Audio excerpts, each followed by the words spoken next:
Mungkin ada yang mau menyampaikan pandangan atau pertanyaan, saya persilakan.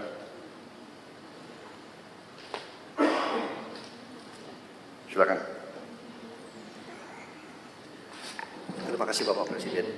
Well, first of all, thank you, Mr. Gate, for your contribution to Indonesia and also to the world.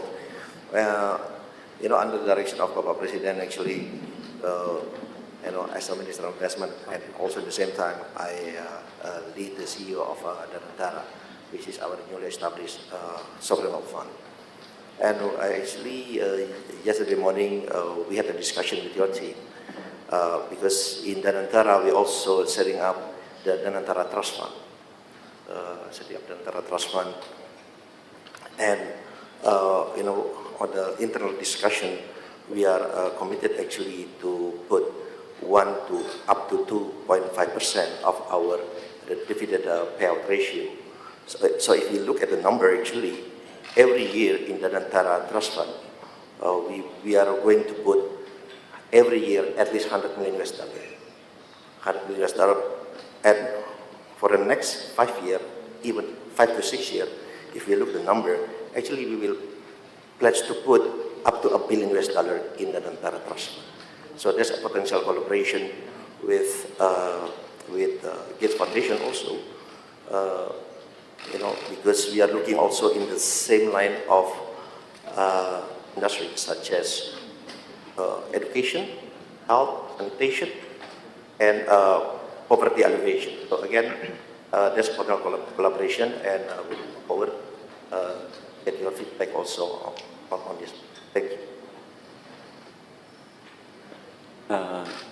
And ladies and gentlemen, I'm working with Pak Rosan basically because every year I have a 1 billion rolling over grant for all institutions, and most of them come from the Gates only, like Global Fund. Yeah. And that is where I learned that in developed country, the philanthropy funding average is 2%. So the potential in Indonesia with 1.5 trillion GDP is $30 billion per annum.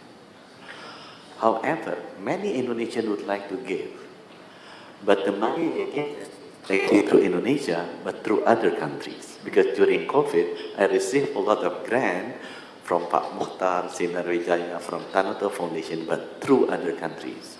The reason is because we don't have a trusted entities, because trust cannot be forced. It has to be earned. So that's why I talked with Pak Rosan, maybe we can establish, copying what Temasek Trust has, creating a Danantara Trust. And I wish Pak Bill, you can sit at the board with Pak Ray Dalio, your friends, because Pak Ray Dalio and Bill Gates also sit at the board of the Chinese philanthropic education. Pak Rosan have the apple of money as a catalytic functions, and I believe all of our friends here can contribute also, and you can also help to contribute. And Pak Gates have a systematic management that can help us earning the trust for these people so they can start giving the money to us. Thank you.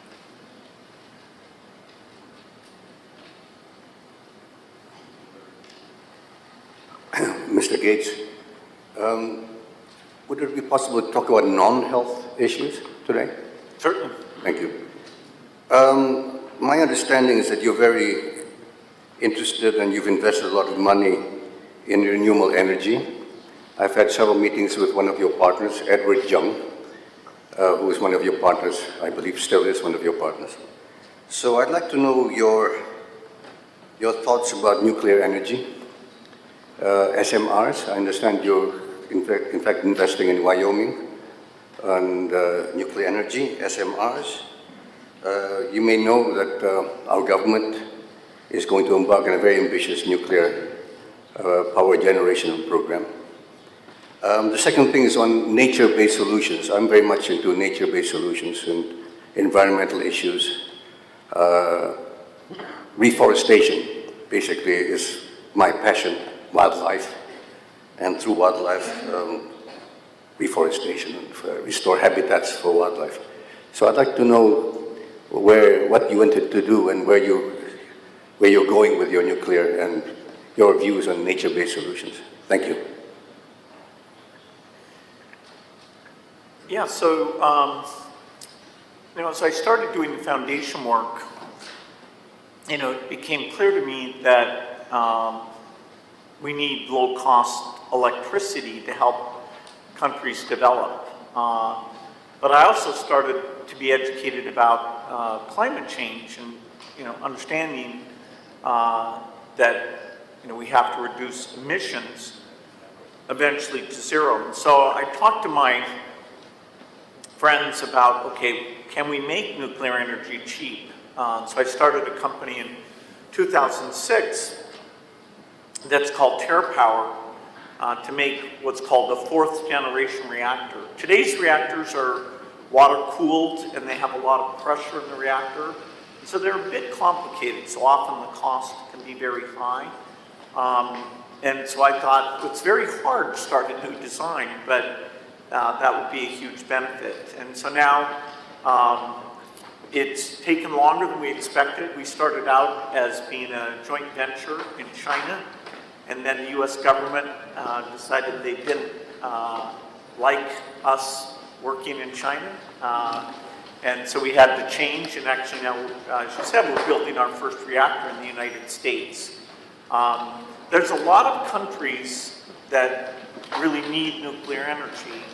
And so we have to make it cheap, and we have to show that this new design is extremely safe. And places like Japan, South Korea, France, the UK, they have in their plans a desire to use nuclear energy. But right now the plants are expensive. And so we are hoping as we build 20 of these reactors that the cost can be very low. Part of that will be through a very strong partnership we have with some companies in South Korea. Hyundai and SK are investors in this work. And so in 2030, that first reactor will turn on. And so during that decade, we would hope to build over 30 gigawatts. If it's okay, I would like to welcome Mr. Gates. My name is Arini Subianto. I'm from Persada Capital Investama. In fact, I just met with Microsoft last Monday, Microsoft Education, and I asked them what can they do for Indonesian education. I'm primarily working with a few CSRs within my work, and we learned that we really need to address the quality of teaching, because otherwise there's no way for us to increase the quality of education if the teaching faculties are not standard. And I learned from the Microsoft team that you actually have the Copilot AI, which enables self-teaching for a lot of teachers or teaching faculty. And the question that I asked on Monday, which now I'm going to address to you, is there any way that we could actually collaborate more and give more? Because I would like to actually knock on doors, buat bapak-bapak di sini to everyone that's present here, because the government will not be able to do it alone. The private sector needs to actually contribute in eradicating illiteracy and improving the teaching quality. Hence, we can actually achieve higher order thinking. Unfortunately, that is the biggest hurdle that we experience in finding new talent in employment. And I heard Bapak Presiden had pushed for the AI learning and everything. Unfortunately, we don't have the infrastructure in terms of the brain capacity to even think properly to create simple tasks. So I wonder if we could actually use your Copilot to be deployed to around Indonesia using the hands of CSRs, because there's no way we can do this alone. No way one party can do it alone. Using the tools of everybody's CSRs, as you said, nobody trusts to give money to people they don't know, like Pak Budi had said, and I completely agree with that. So if they know everyone that sits here and actually working for the same cause and the same vision, the basic need that we need is to help our teachers, teaching faculties all over Indonesia, from maybe -10 to become -5, -5 to become 0, and hopefully the more elite education could become more global standard. So it's a lot of, it's a very big question, but that's basically the essence. Thank you. Yeah, so, obviously I think, if you've got two things that help the future of your country, that health and education, would go together. The healthier the kids are, less stunting, malnutrition, the more they can be educated, and then, of course, the more they're educated, then their, economic output allows the government to put more into health, and you get this virtuous cycle. If you look at education statistics in this region, the two exemplars would be Singapore and Vietnam. Singapore is kind of amazing, which is, okay, they're rich and it's partly cultural, but their education outcomes are really amongst the best in the world. Vietnam, for its level of income, is the best in the world. They run, and it's not through the use of technology. I'm a huge believer that, particularly as you get up into high school and college, that having access to these learning tools, these tutoring tools from AI will help. But the key thing that allows a country to be an exemplar is that they train the teachers well and they have very high expectations for the teachers. In some countries, the teachers are so politically strong that asking them to do this, what's called structured pedagogy, sometimes doesn't work well. Our education work is a very small part of the foundation, only about 4%, and most of it's in the US, but we have some partners in India.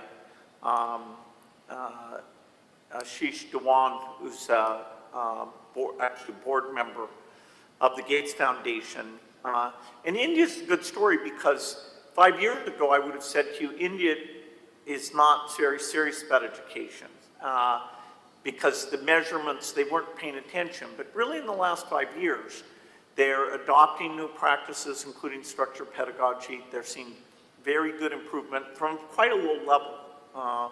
But they're willing to look at the bad statistics and say, oh no. And they have a lot of interstate competition, whereas one state's doing something well, the other states are like, oh no, we have to catch up. So I think they're, even regionally, there's a lot that can be learned. Then you do want to connect into AI. The Gates Foundation funds a group called Khan Academy that does an AI called Khan Amigo. And they've had a few philanthropists, like some in Brazil and some in Mexico, that have gone to them and said, okay, we'll fund bringing that technology to our country. So, that would be a possibility. But, I wish I had enough to do both health and education in a serious way, but we're 90% health. But I'm totally aligned with you that education will be important, and now AI will finally help us with that.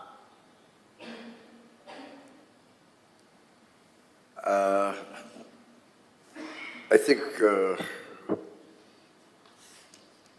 because of the time and Mr. Gates' very tight schedule, he has to fly to New York, so I apologize if I cannot give the opportunity to all of you, but at least we have heard the vision of Mr. Bill Gates, and Mr. Bill Gates promised also to sponsor very important events in Bali. First is about malaria, and the second is cervical cancer. Two important international conferences.